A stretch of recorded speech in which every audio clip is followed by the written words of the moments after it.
je vais dire un peu de mots pour... oui. Alors, bonjour pour tout le monde. Merci d'être là. C'est très gentil que vous êtes ici 10h30 de vendredi, quand c'est la fin de l'année et normalement on va nettoyer l'espace. Bon, on va de toute façon prendre un peu la responsabilité à réfléchir, à parler sur la philosophie et les thèmes proches pour l'art, pour l'espace public.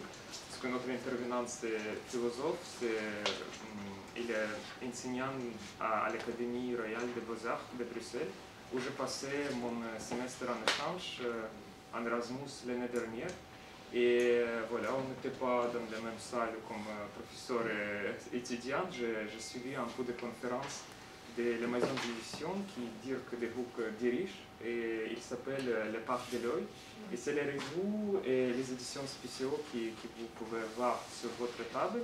Et les revues sont encore là, mais on va les consulter lorsque notre événement et lorsque l'intervention de Dirk. Et l'idée de ce projet, c'est comment ça se passait. J'ai postulé pour une bourse pour les projets d'étudiants au sein de notre école de Beaux-Arts. Donc c'était plusieurs projets organisés et proposés par les étudiants de Nantes et aussi moi j'étais seul de Saint-Nazaire, mais voilà, c'était un succès et voilà, j'ai réussi à obtenir ce financement et c'est pour ça qu'on a invité Dirk De Hoop pour présenter ses ouvrages, présenter les activités qui se passent là à l'Académie de Bruxelles et pour parler sur les enjeux qui sont en commun, je trouve, entre les thèmes qui nous abordent ici. Donc c'est les thèmes proches pour l'espace public, les territoires et paysages. Et les activités, les textes qui ont été publiés depuis la création des revues en 1985. Donc c'est assez large comme l'histoire, il y a beaucoup de textes, beaucoup de dateurs et beaucoup de thèmes qui sont abordés par rapport à tous les médiums possibles, ainsi que l'art, mais la philosophie, l'esthétique, psychanalyse.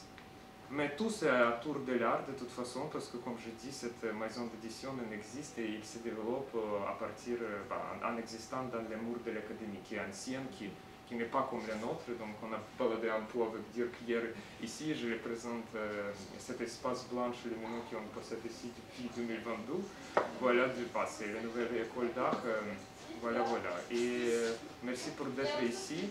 Si vous avez des questions, si vous allez avoir des remarques, je pense que vous pouvez intervenir, parce que normalement, c'est échange, c'est pas la lecture. On peut parler, on peut poser des questions. Voilà. J'espère que je finis, c'était clair. Voilà. Merci. Voilà.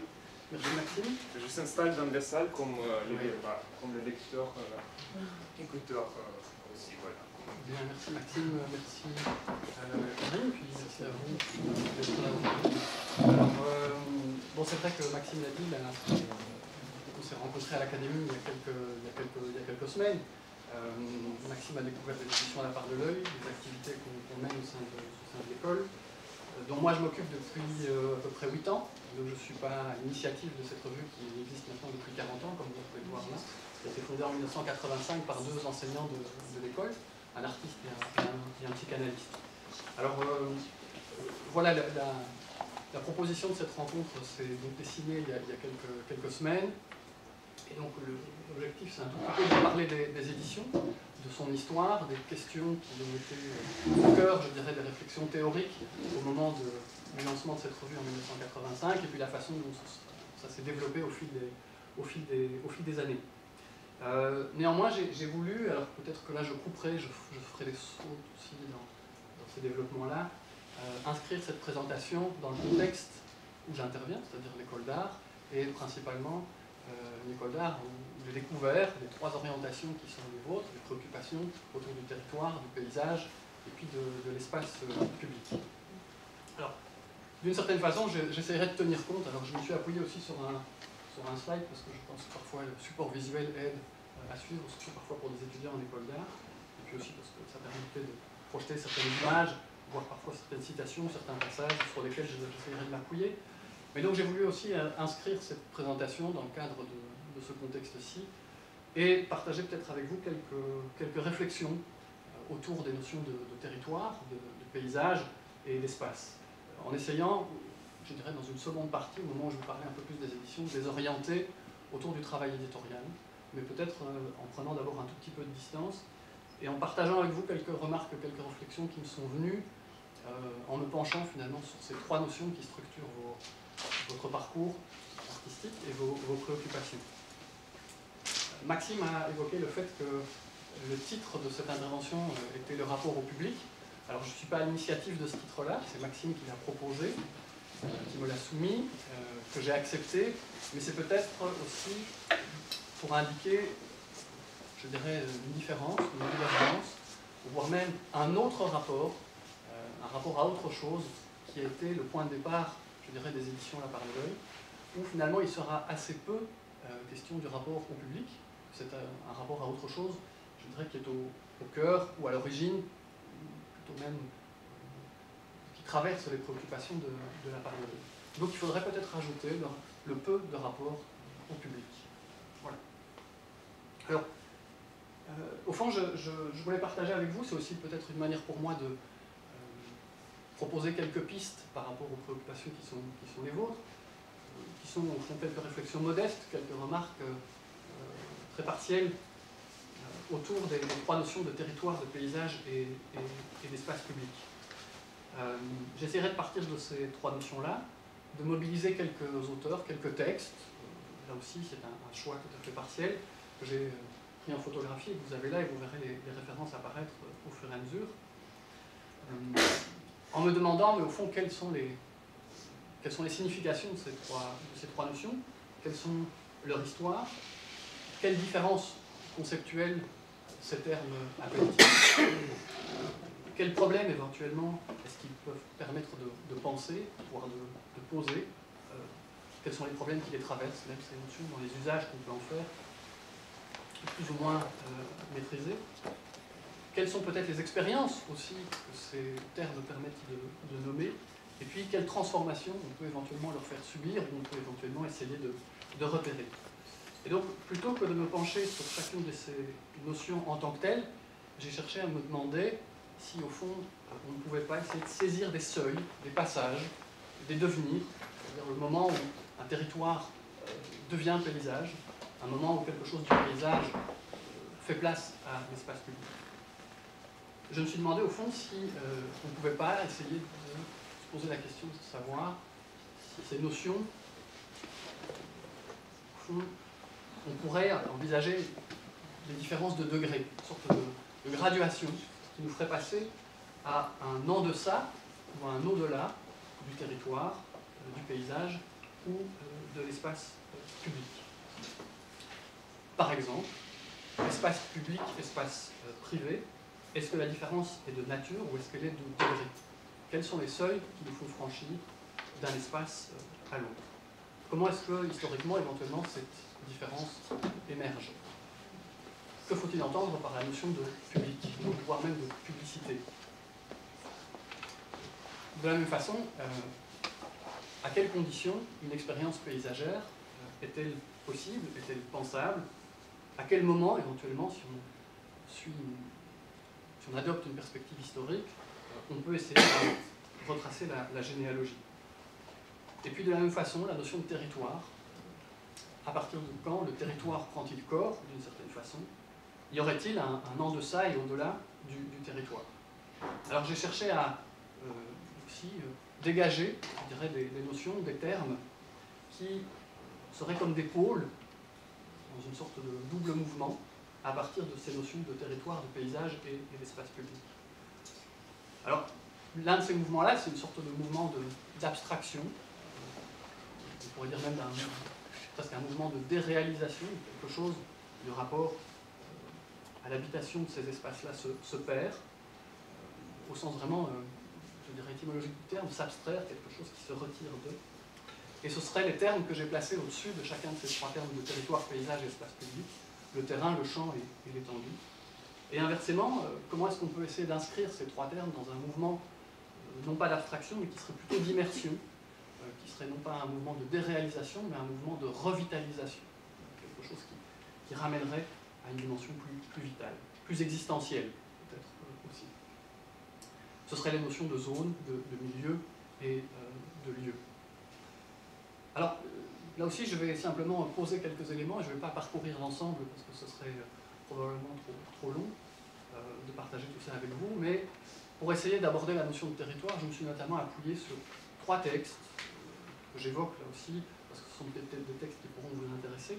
Le premier est un texte de Paul Zumthor, qui est un historien médiéviste, qui a écrit un ouvrage sur la mesure du monde, et qui porte sur la représentation de l'espace au Moyen-Âge, principalement, et qui s'est intéressé notamment à la notion de territoire, et à la façon dont le territoire pouvait être vécu dans les sociétés féodales, d'une certaine façon, où il nous rappelle qu'effectivement les sociétés féodales sont fondées sur la concession du sol, et que c'est ce sol qui devient la mesure à la fois du droit, de la justice, de la paix, et même aussi du rapport au salut.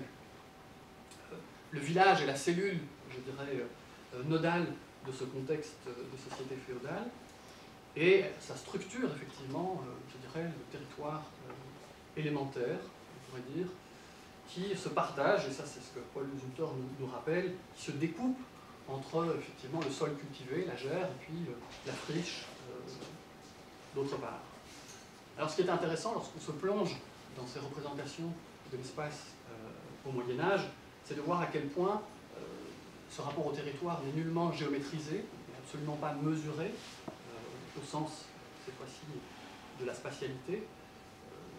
Ce qui effectivement fonde le territoire, c'est d'abord le temps que l'on met à le labourer, le temps que l'on met à le traverser, le temps qu'on met à le parcourir, effectivement. Alors là aussi, ce qui est intéressant, c'est de voir comment est-ce que, du point de vue de la langue, si on suit un tout petit peu cette voie-là, la notion de territoire émerge, la notion de terre, par exemple, aussi, à laquelle il est lié. Mais tout ça pour indiquer que la notion de territoire, au fond, est fondamentalement liée à l'expérience de l'habitation.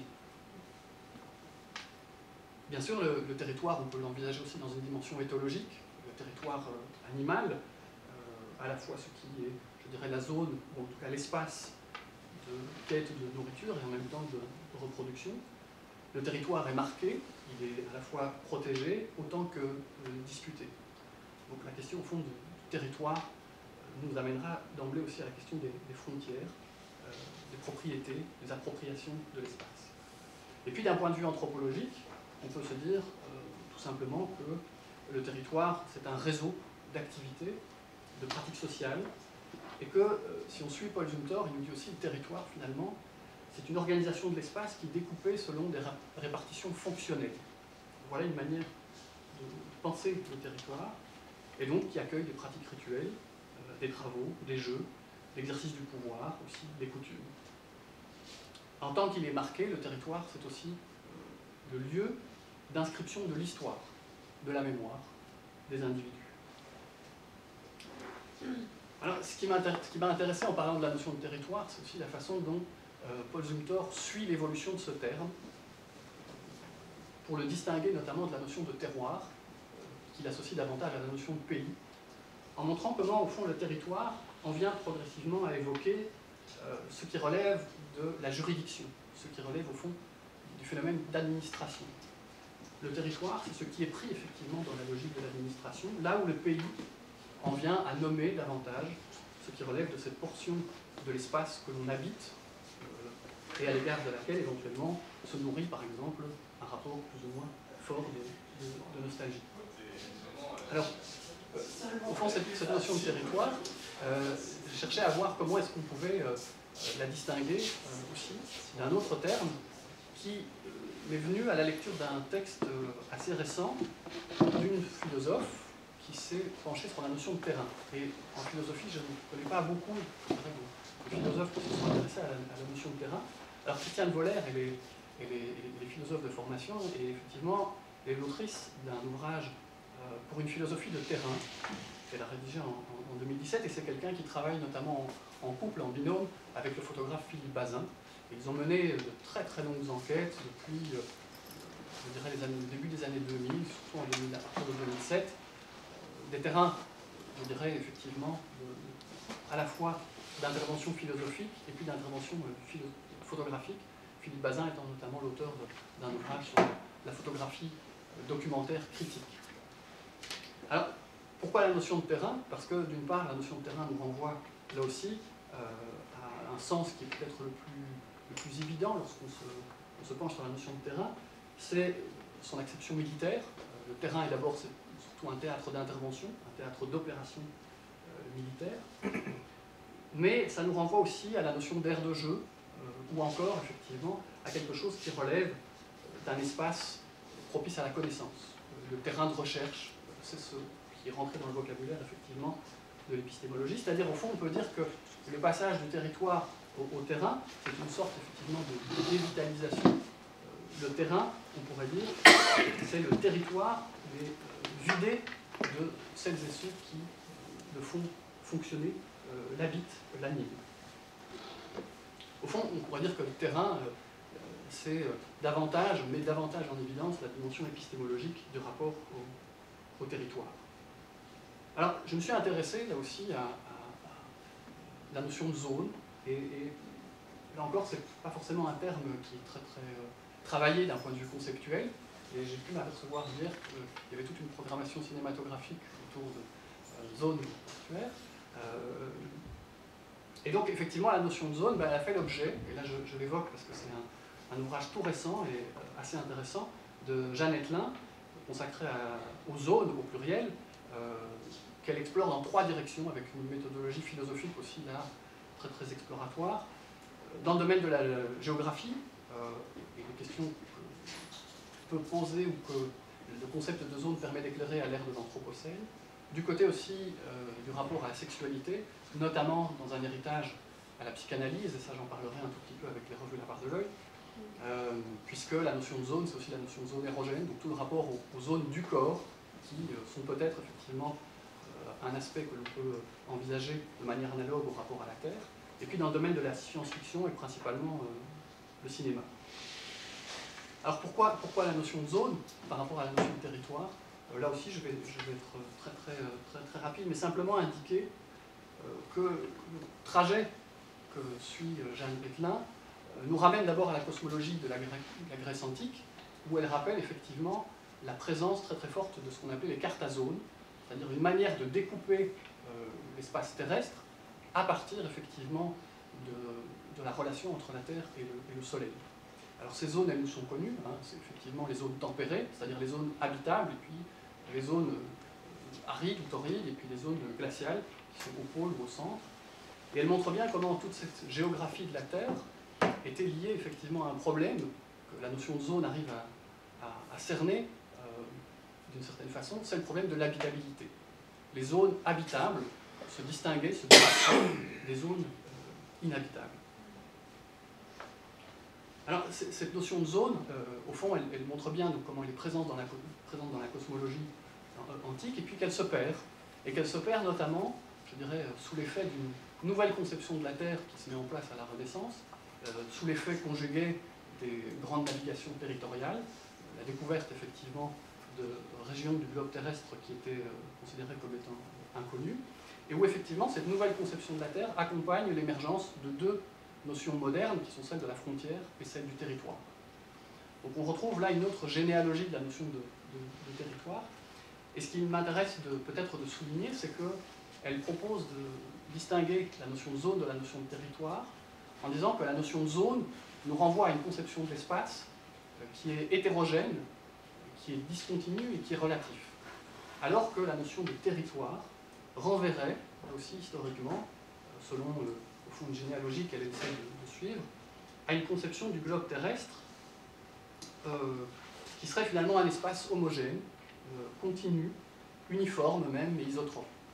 Et on peut aussi citer les travaux de Jean-Marc Bess, qui est peut-être quelqu'un que vous connaissez, pour les étudiants et les étudiantes, voilà, qui a travaillé sur ces questions-là, et qui écrit au fond, à propos de cette nouvelle conception de la Terre, c'est le moment où la surface devient partout habitable, indéfiniment parcourable, ouverte à toutes les directions.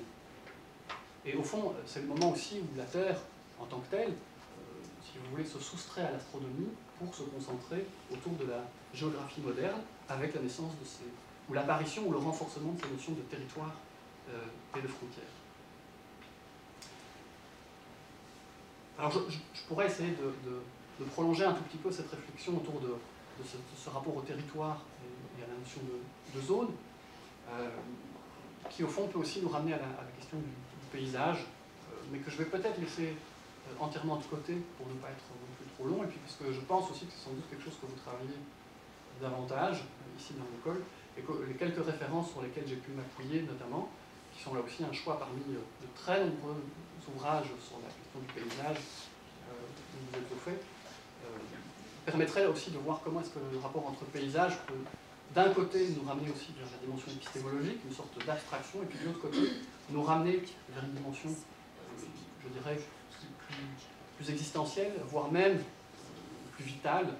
Et je pensais aux trois textes, peut-être que vous connaissez, notamment un texte qui est le texte d'Anne Coquelin sur l'invention du paysage, elle en a écrit d'autres sur le paysage et le site.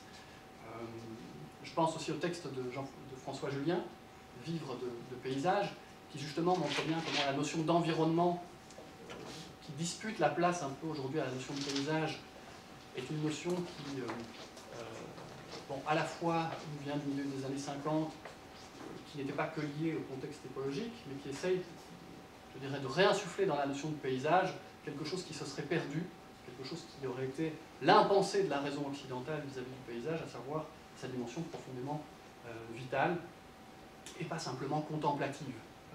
Au fond, le paysage est quelque chose dans lequel on est immergé, plutôt que quelque chose que l'on tend.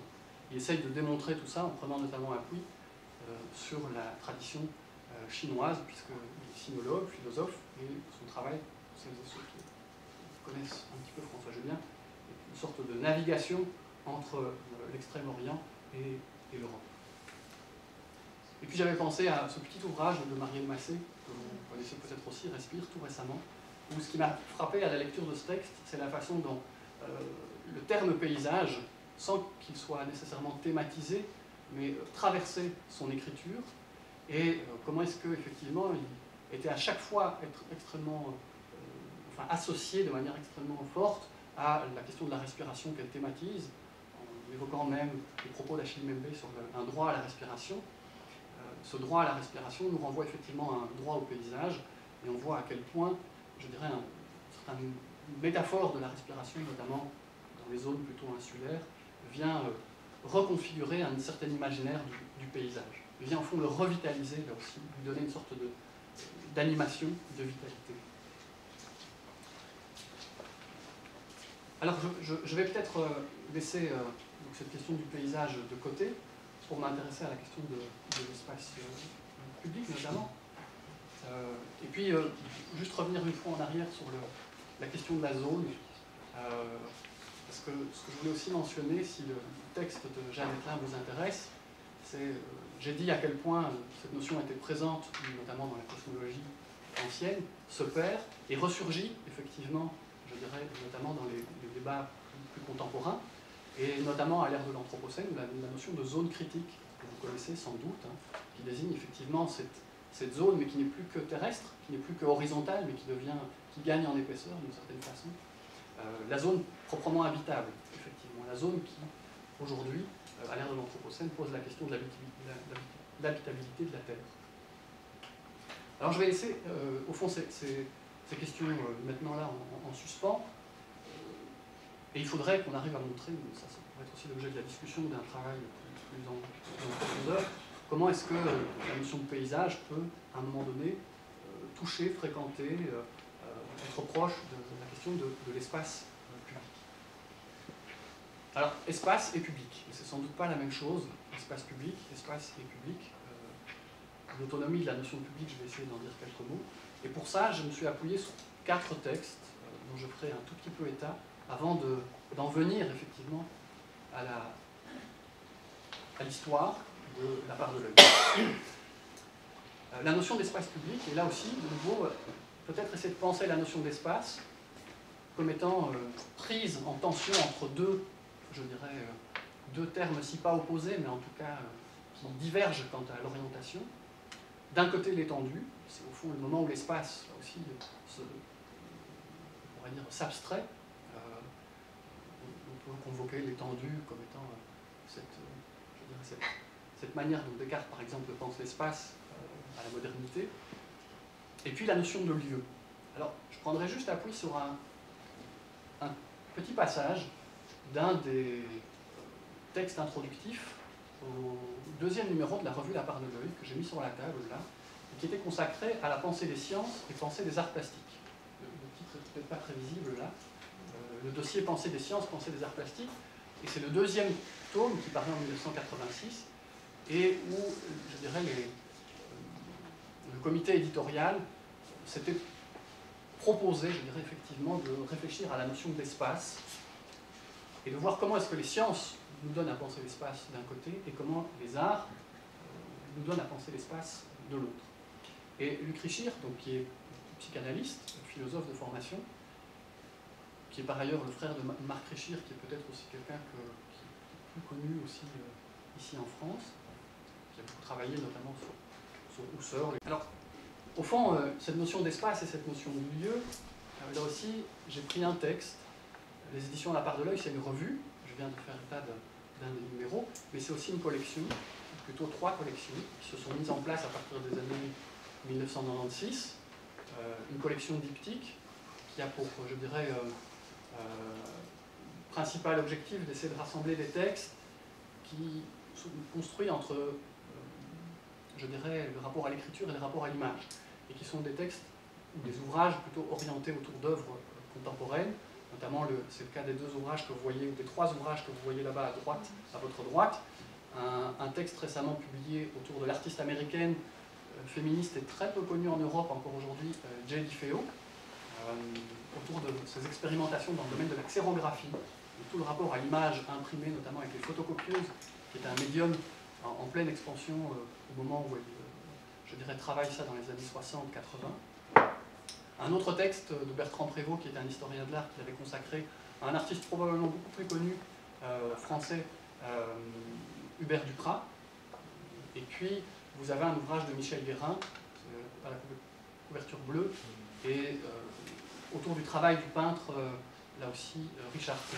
Voilà, donc ça, c'est un petit peu pour vous donner un aperçu de cette revue, de cette collection diptyque. Il y a une autre collection qui est la collection fiction, c'est des ouvrages jaunes sur la table, et qui est au fond des ouvrages consacrés à la question de la poésie. Il y a eu quelques textes, je pense qu'il y en a 8, et puis au fond cette collection s'est interrompue, s'est arrêtée, tout simplement pour des questions de moyens. Et si vous voulez, on pourra rentrer dans la cuisine de ce que c'est qu'une structure éditoriale, et c'est quoi le fonctionnement financier d'une structure éditoriale. Enfin, je voulais peut-être d'abord mettre l'accent sur les réflexions plus spéculatives, philosophiques ou théoriques, avant de rentrer éventuellement, si vous le voulez, dans les questions plus matérielles et logistiques. Et puis la 3e collection, c'est la collection théorie. Et le premier texte de la collection théorie est un texte de Jacques Matossian, et c'est ce qui fait le lien avec ce que je venais de vous évoquer. Jacques Matossian, qui est philosophe, qui est quelqu'un qui fait partie du comité de rédaction, et qui avait consacré un ouvrage à la question de l'espace public et de la représentation. Représentation au pluriel. Alors, j'évoquerai là aussi, peut-être plutôt pour vous donner un aperçu du texte, et éventuellement que vous ayez plus tard l'occasion d'aller le lire. Au fond, ce texte, effectivement, nous ramène à la question du lieu et de l'espace tel que l'on peut les trouver discutés dans les textes de l'Antiquité, chez des auteurs comme Aristote ou encore Platon. Mais ça nous ramène surtout, je dirais, à des réflexions qui se mettent en place au XVIIIe siècle. Et autour, effectivement, des représentations imaginaires de l'espace public. Comment est-ce qu'effectivement on donne corps à l'espace public?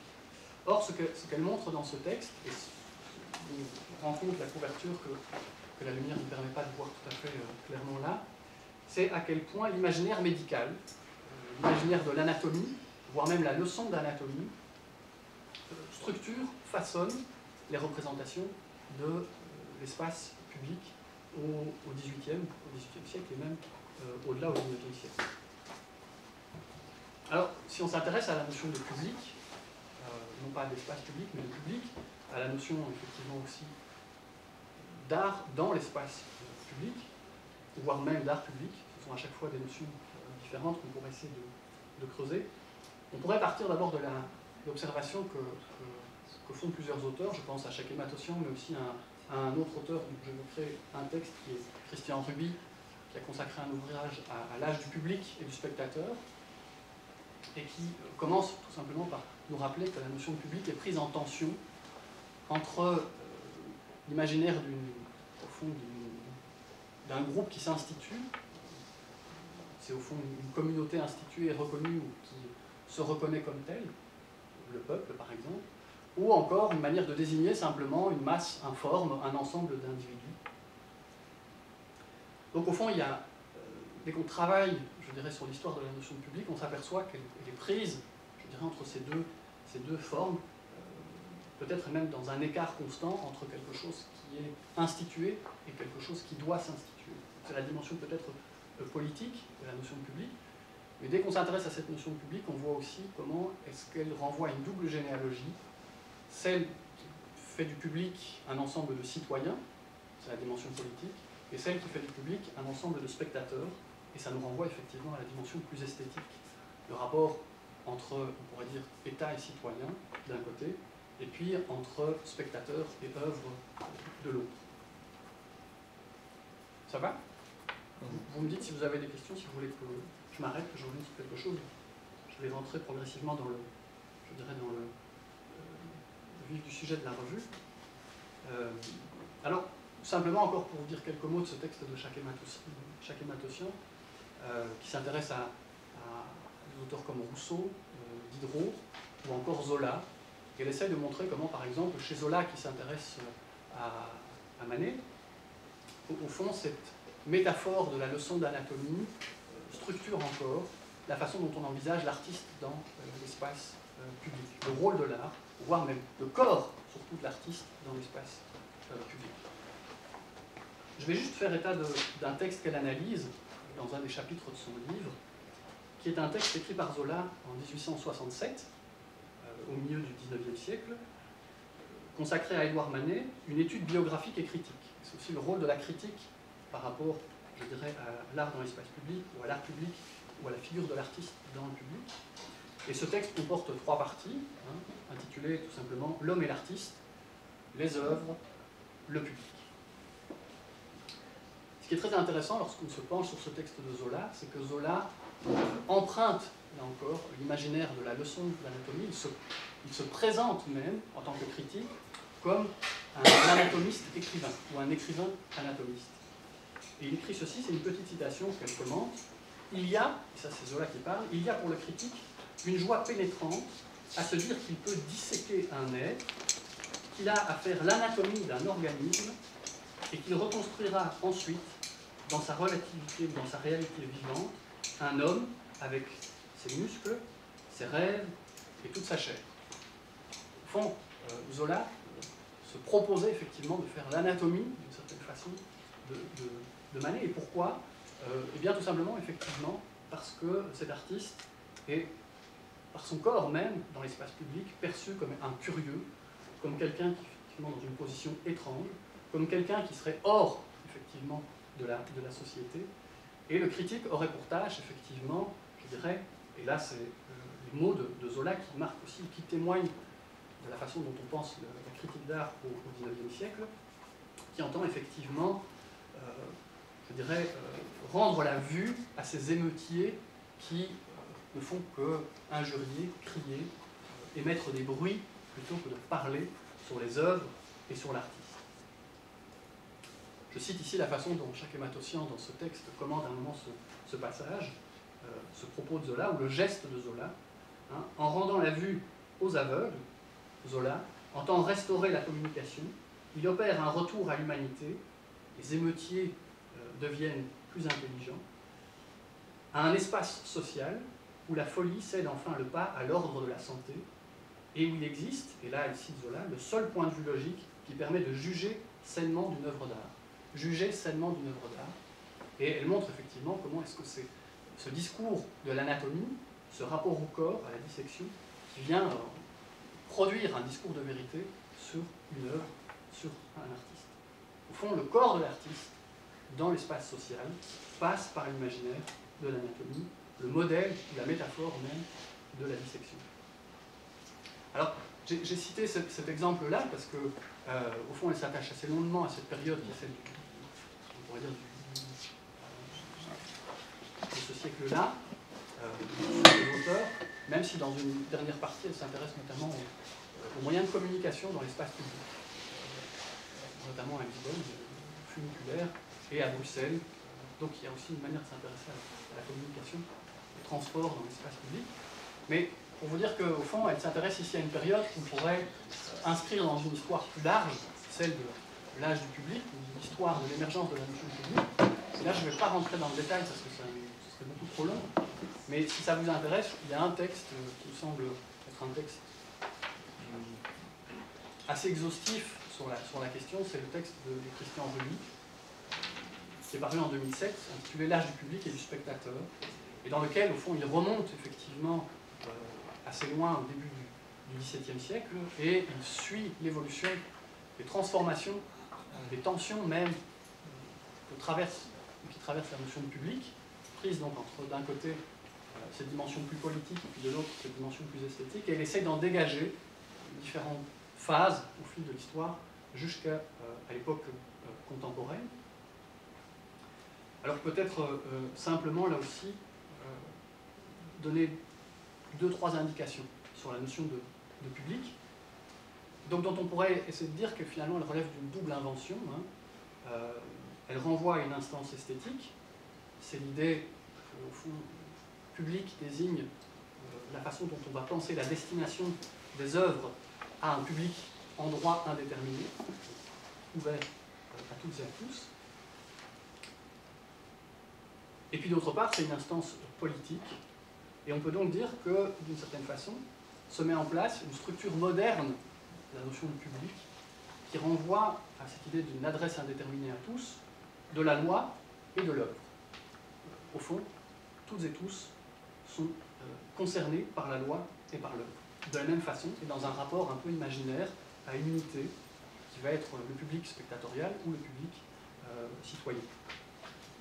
Alors l'idée de public, là aussi, si on essaye de l'approcher, on peut le faire en suivant 2 voies, d'abord négativement et puis positivement. Qu'est-ce qu'elle désigne? On peut dire que négativement, l'idée de public essaye de mettre à l'écart un ensemble de façons de penser un groupement d'individus. C'est par exemple l'Assemblée des croyants, qui sont soumis à l'autorité ecclésiastique, religieuse ou théologique.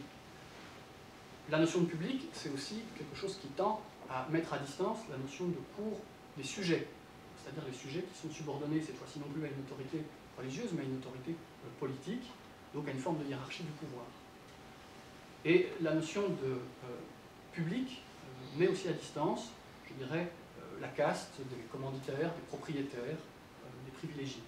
Donc au fond, la notion de public essaye de faire exister un groupement d'individus qui se met à distance de ces 3 formes d'association, de regroupement, de manière de nommer effectivement une communauté d'individus.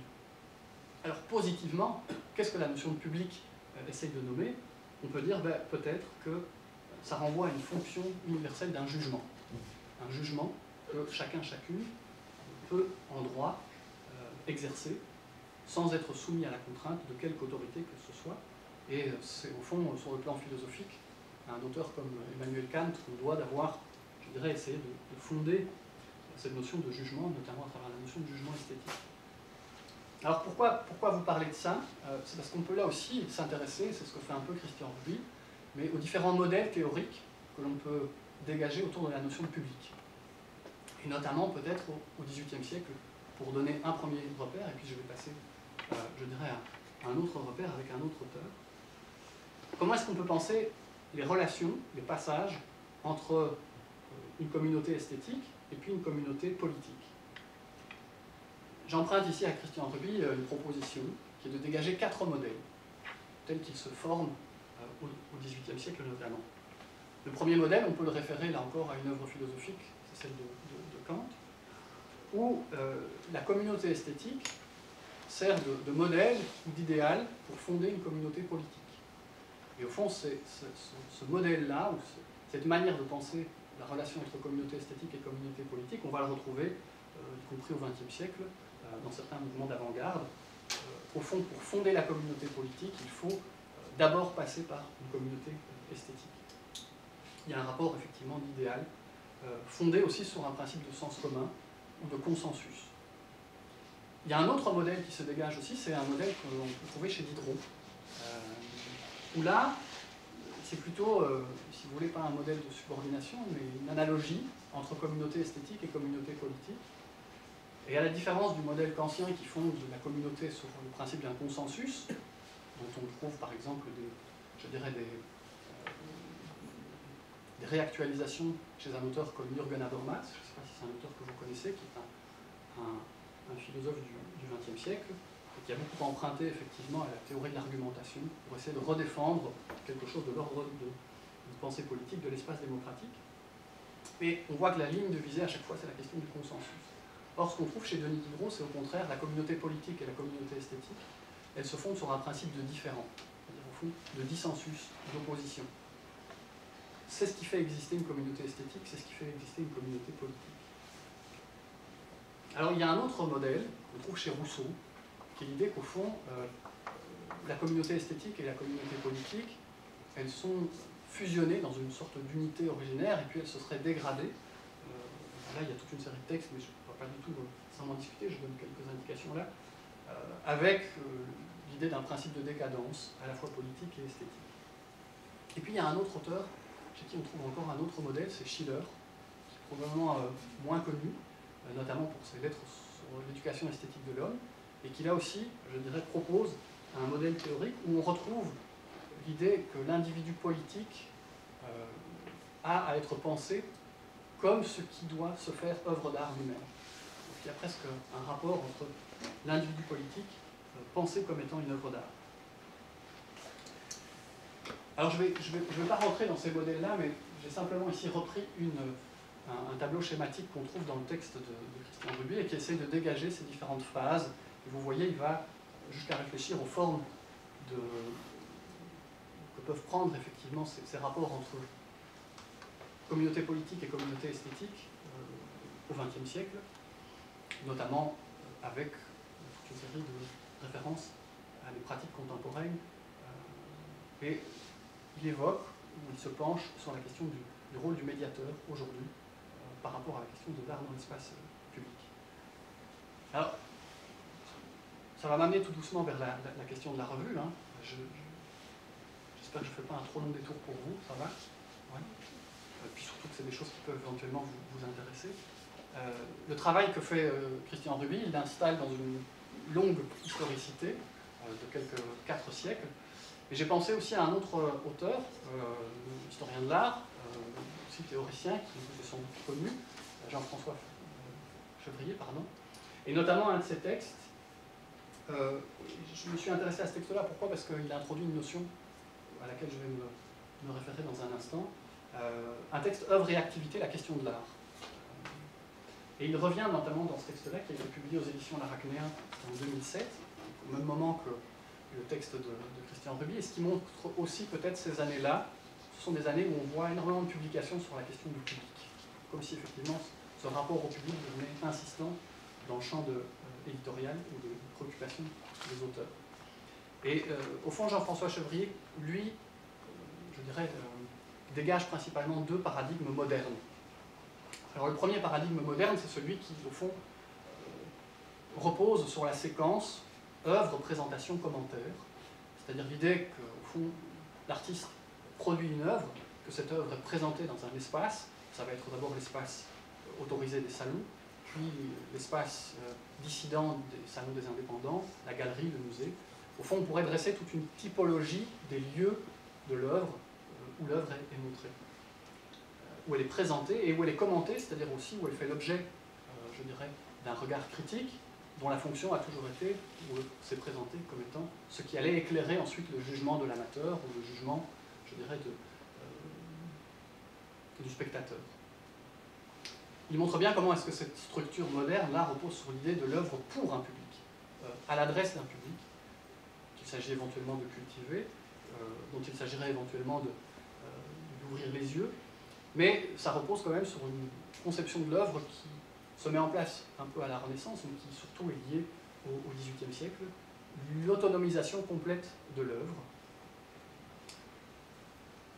Et au fond, il montre bien comment est-ce que ce premier paradigme, qui court jusqu'au, on pourrait dire, au début du XXe siècle, était à la fois premier chronologiquement et puis a donné lieu à un deuxième paradigme. Donc il voit je dirais, les premières formes émergentes à partir des avant-gardes et puis surtout du début des années 1910-20, où au fond ce paradigme repose sur une critique de l'œuvre, sur une critique de l'œuvre en tant qu'objet, mais sur une critique de l'œuvre en tant qu'elle occupe certains lieux, certains espaces. Ce deuxième paradigme, il propose finalement de le ramasser dans la séquence activité, information, débat. Au fond, il s'agit de mettre en cause toute une série de primats, on pourrait dire, de principes. C'est la centralité de l'œuvre. À l'œuvre, il s'agit de substituer l'activité de l'artiste, la décision, plutôt que les qualités plastiques d'une forme, et l'information, qui se substitue à la présentation de l'œuvre, en tant que l'information, c'est la trace de ce qui a eu lieu, la trace d'un geste. Et au fond, le commentaire ou la critique porte moins sur les qualités d'une œuvre que sur ce qui fait art, avec toutes les questions que l'on connaît au XXe siècle qui se sont développées à partir de là. Alors il pose, je dirais, un point de départ, ou en tout cas il voit une première forme dans l'émergence de ce paradigme moderne avec les ready-made du champ, mais il essaie d'en suivre la trace des constructivistes, le surréalisme, le fluxus, les conceptualistes. Et ce qui m'a intéressé principalement, c'est qu'il montre comment ce deuxième paradigme passe par une démultiplication des lieux où il ne s'agit plus de présenter l'œuvre, mais effectivement quelque chose comme la trace d'une activité, et des supports.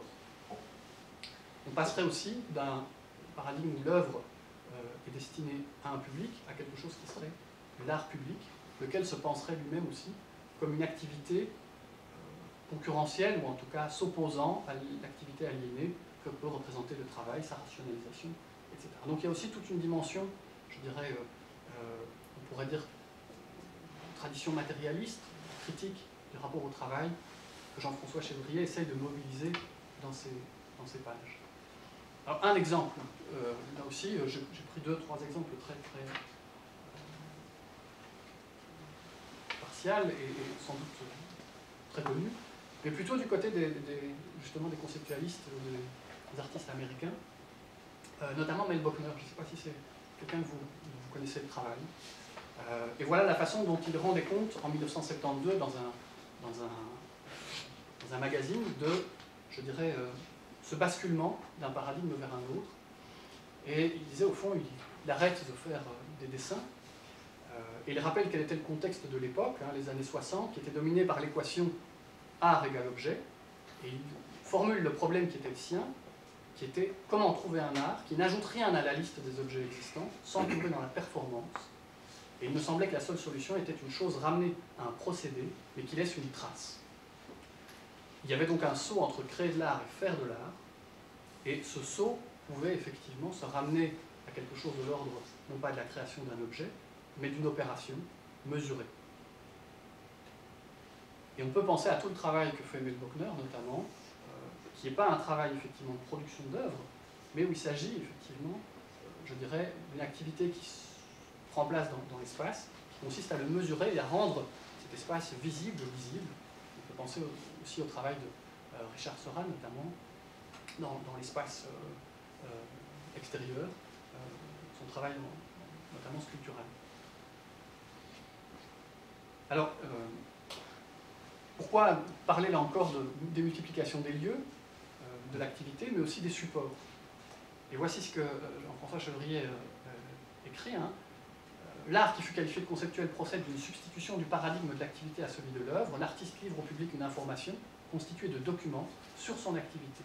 Et c'est pourquoi l'édition, ça m'amène tout doucement, vous voyez, j'ai été long, a été et reste si importante dans ce type de démarche, au point que la proposition artistique fut parfois réduite à un scénario ou à une information. La galerie, qui est l'espace d'exposition favorisé par le premier paradigme, n'est pas en principe l'environnement le mieux adapté à une activité sans œuvre. Un exemple tout à fait caractéristique de ça, c'est le travail de Dan Graham. Je ne sais pas si c'est un artiste que vous connaissez. Bon, voilà. Alors, simplement, notamment ses poèmes schémas, qui étaient effectivement pensés dans un espace bien particulier, qui n'est plus l'espace matériel de la galerie, mais qui est l'espace éditorial, qui est l'espace de la revue, qui est l'espace des pages du livre. Et au fond, ces poèmes schémas consistaient effectivement à rendre compte, je dirais, de toutes les coordonnées d'une revue en question, combien effectivement il y avait d'adjectifs, d'adverbes dans une publication.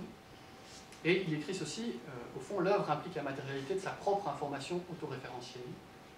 Positionner l'art dans un domaine populaire et accessible au public, celui du revue, placer l'œuvre dans le contexte de la page de magazine, permet de la lire en juxtaposition avec la critique d'art, les revues d'art, etc. Un exemple de ce travail que mène Dan Graham, notamment, c'est autour de sa réflexion sur l'architecture en Amérique et sur ces maisons qui sont produites en série.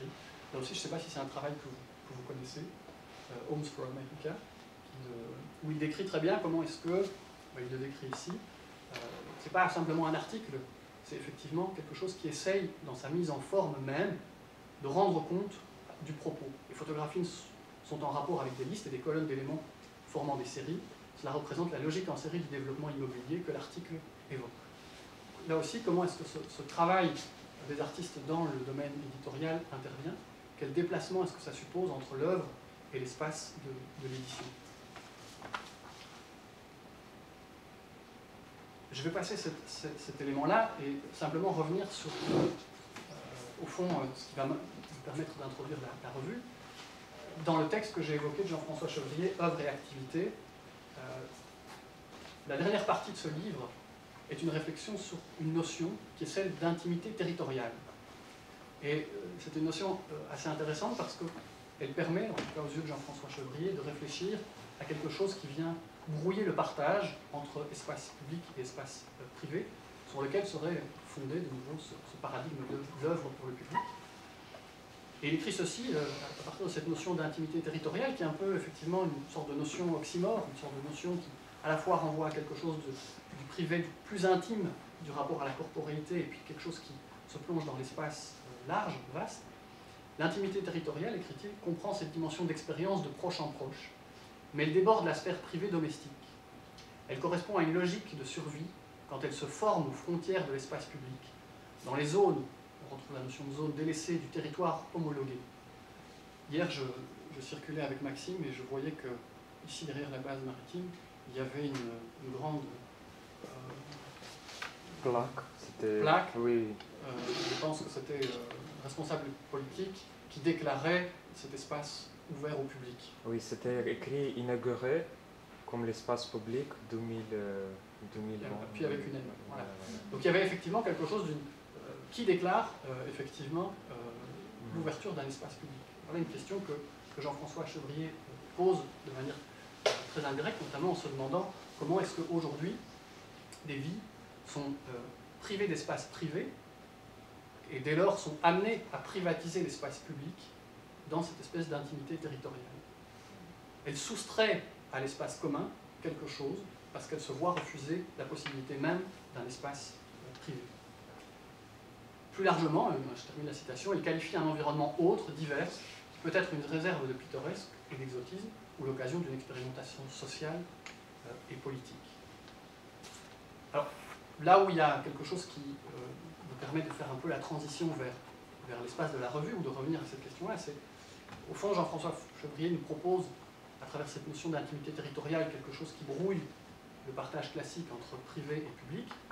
Et est-ce qu'on ne pourrait pas forger, à partir de là, la notion d'exposabilité éditoriale, qui permettrait de penser un déplacement des espaces traditionnels de présentation de l'art vers le champ de l'édition?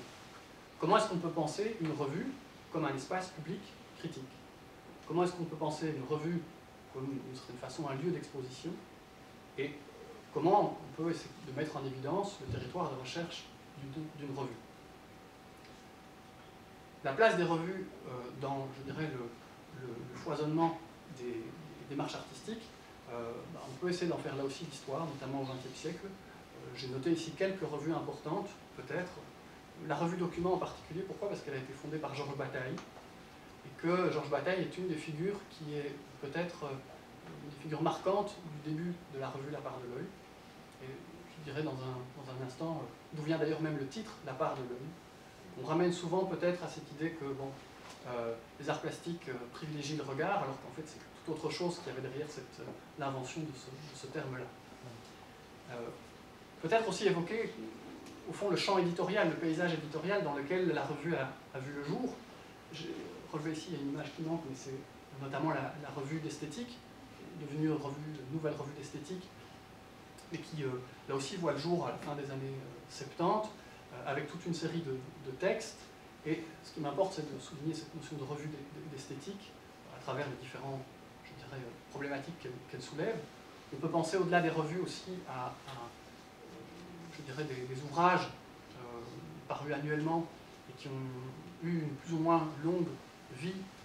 Je pense aux publications autour de figures de l'art ou à Rhétorique des arts ou encore les entretiens de la Garenne-Lemot qui avaient été initiés par Jackie Pigeot et où on trouve je dirais des réflexions à chaque fois extrêmement stimulantes sur toute une série de 4 volumes regroupés pour certains dans les numéros et où on trouve notamment un auteur comme Christian Bonnefoy qui est un peintre dont on a publié récemment le travail autour d'un traité de peinture.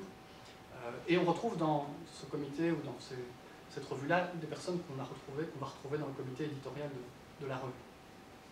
Alors la revue, c'est pas une revue d'esthétique. Et ça a son importance, je pense, parce qu'effectivement, d'emblée, les initiateurs de cette revue l'ont placé sous le titre de revue de pensée des arts plastiques. Donc je l'ai dit, c'était deux artistes, enfin deux enseignants, un artiste et un psychanalyste, un petit philosophe qui ont fondé cette revue en 1985. Là aujourd'hui, vous voyez la différence entre 1985, c'était quelques enseignants de l'école d'art qui s'étaient regroupés, qui s'étaient dit, voilà, il y a une activité éditoriale autour des questions théoriques et en esthétique, et ça nous intéresse. La cheville ouvrière de ce travail, c'est Lucien Massard. Et voilà. Toutes ces personnes-là n'étaient pas nécessairement que des universitaires, c'était des artistes, c'était des universitaires, c'était des écrivains, et qui se sont regroupés dans une école d'art, puisque la revue est aujourd'hui à son siège social dans une école d'art, et là aussi ça montre une relative autonomie par rapport notamment aux universités et à toutes les contraintes éditoriales auxquelles les universités peuvent être soumises. Donc il y a une très grande indépendance, ce qui nous a aussi permis, je dirais, de mener les travaux qu'on souhaitait mener. Et aujourd'hui, en 2025, un comité éditorial une rédaction qui s'est renforcée, et puis un comité de lecture important. J'évoquais le fait que le rapport au public, même s'il en est un peu parlé, n'était pas au cœur de la revue, bien au contraire. C'est autre chose, je dirais, qui était la source de stimulation des réflexions théoriques au départ, et c'était notamment l'idée qu'au fond, s'il y a un discours esthétique qui peut exister, il doit porter sur la singularité des œuvres, sur les logiques de fonctionnement, et essayer de soumettre effectivement à l'analyse conceptuelle l'irréductible singularité du fonctionnement des œuvres regardées. Et plus que le rapport aux œuvres, c'est le rapport au sujet créateur, et donc vous voyez qu'ici presque on pourrait essayer de mettre en tension le rapport au public, qui est au fond une pensée de la réception, une pensée esthétique, et le rapport au sujet créateur, qui est plutôt une pensée de la création, et plutôt une pensée poétique. C'est aussi des préoccupations qui ont été marquées par des auteurs, des historiens de l'art de l'époque. Je pense en particulier à Hubert Damisch, dans un texte qui s'appelait La mise du sujet, il écrivait ceci: est-ce qu'on peut donner à lire y compris dans un travail qui a une certaine ambition, je dirais, de rigueur intellectuelle, est-ce qu'on peut donner à lire ce qu'il en serait d'une analyse qui porterait moins sur les œuvres comme des objets, qu'elle ne travaillerait avec elles, d'une certaine façon? Comment est-ce que, au fond, la subjectivité même du lecteur est prise dans un rapport à ce qu'il analyse, ce que, évidemment, le discours académique, universitaire, souhaite toujours neutraliser. Ce qui n'est pas sans créer des tensions entre les textes que nous publions, les moments où on les soumet à la relecture, et on nous dit mais il faut que ce soit plus objectif, il faut que... Donc à chaque fois, il y a une lutte pour dire non, il y a un engagement intellectuel de l'auteur ou de l'autrice qui donne à lire quelque chose de la façon dont les œuvres travaillent cette personne-là aussi, sans tomber dans une sorte de subjectivisme. Un autre peut-être point de référence, c'est le propos de Daniel Arras, dans un texte là aussi décisif sur le sujet dans le tableau, qui est peut-être un texte que vous connaissez, et où il s'agissait pour lui, là encore, dans un contexte qui est celui d'une opposition à une certaine tradition de l'histoire de l'art, incarnée par des auteurs ou des enseignants comme André Chastel, dont Daniel Arras était le doctorant, puis il a quitté André Chastel pour aller vers un auteur qui s'appelle Louis Marin. Et au fond, il s'agissait effectivement de dire comment est-ce que la démarche historique met à l'épreuve la singularité, interprète les écarts, les anomalies, comme ce qui est la marque, effectivement, du sujet créateur ou du sujet de l'énonciation dans le sujet de l'énoncé. Comment est-ce que quelque chose de la trace du sujet de la création se retrouve dans l'œuvre elle-même. Alors on peut dire qu'effectivement, c'est un tout petit peu, si vous voulez, ce qui a été la ligne de fond, la ligne éditoriale, la ligne directrice des éditions La Part de l'Œil. C'est comment est-ce qu'effectivement, à partir des œuvres, on est amené à reconstruire quelque chose de l'ordre d'une pensée plastique, d'une pensée de l'œuvre, et non pas partir d'une pensée existante pour essayer de l'appliquer aux œuvres elles-mêmes. Là encore, on peut essayer de mettre en tension quelque chose qui est une pensée de la création, une pensée de la réception, quelque chose qui met l'accent sur le rapport au public, quelque chose qui met l'accent sur le rapport au sujet. On peut effectivement partir, là encore, d'un texte d'un auteur qui fait partie du comité de rédaction, qui est un philosophe, Michel Guérin, qui avait consacré un ouvrage en 2018 à l'anthropologie de la création des modernes, et où il partageait ou essayait d'étayer ce constat que le pôle de l'audience, donc les réflexions du côté de l'esthétique, du côté de la réception, ont fini par entièrement éclipser les réflexions sur, je dirais, le pôle du sujet, de la création et de la consistance des œuvres. Alors, la revue, La Part de l'Œil, au départ, effectivement, le premier numéro, c'était Art plastique et psychanalyse. Le deuxième numéro, Art plastique et science, Art plastique et psychanalyse. Vous voyez aussi comment ces premiers numéros témoignent d'une manière d'essayer de penser la spécificité des arts plastiques par rapport à des champs disciplinaires connexes, et en même temps qui se voulaient en étroite relation. Peut-être quelques passages, quelques citations qui essayent de mettre de nouveau en évidence cette idée de l'importance du sujet de la création, pour, au fond, nommer de manière très simple quelle était l'hypothèse au point de départ de la revue, au fond un certain rapport au sujet créateur plutôt qu'un rapport au public. La revue, La Part de l'Œil, c'est le titre.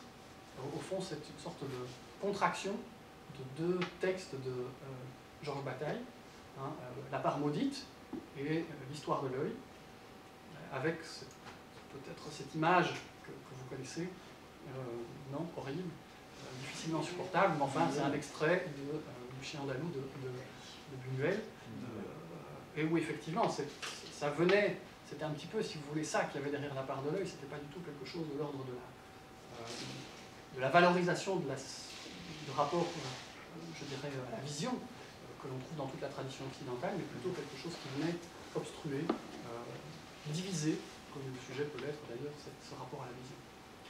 Alors ce que je vais juste faire, c'est peut-être indiquer comment est-ce que, au fil des années, les volumes se sont organisés autour de certains champs, autour de certaines, peut-être, orientations.